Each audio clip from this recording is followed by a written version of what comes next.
When do you think this Hindu-Muslim problem started in India? It's been there Since way when? beyond. I'd say ever since the two communities have existed next to each other. It's been there for that long. I mean, there was no. I mean, so let's not if you would- pretend that it has, come in, or it has started only after a certain government has come, or only after, like you showed me this ad, which I watched very patiently. But I want to ask you a question, Abhinandan.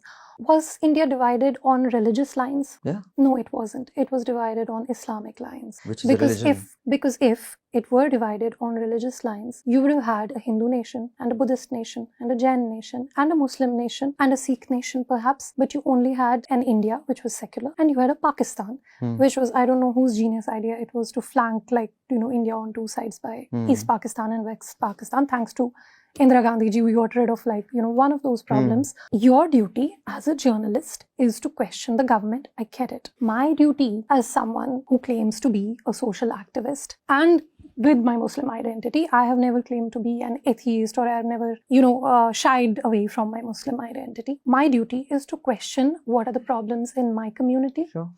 And one of those problems, I think, is this perennial anti-establishment kind of attitude that we always have. And that is my job.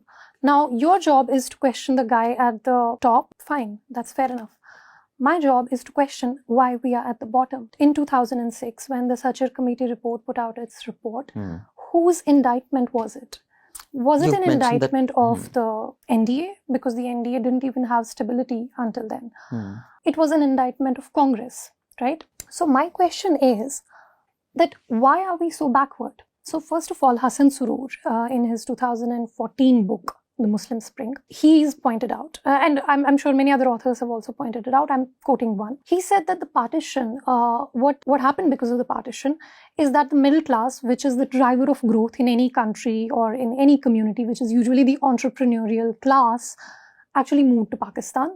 And people who were left behind, which is the literal meaning of the word pasmanda, they were left. So we actually reduced ourselves from being like a 35 or 40% percentage of the population, which would have probably had better social indicators, better educational indicators, and maybe even better political representation. We reduced ourselves from that to 9.8% at the time of independence, and now it is 14%. So we've grown 4.4 percentage points from the time of independence. So my job is to ask my community why, because of this pan-Islamism, the theory that drove the creation of Pakistan, the theory that you can only survive under an Islamic regime, it's the same theory that led to terrorism in Kashmir. That you have to have an Islamic rule. Let's not shy away. Let's not squirm in our seats.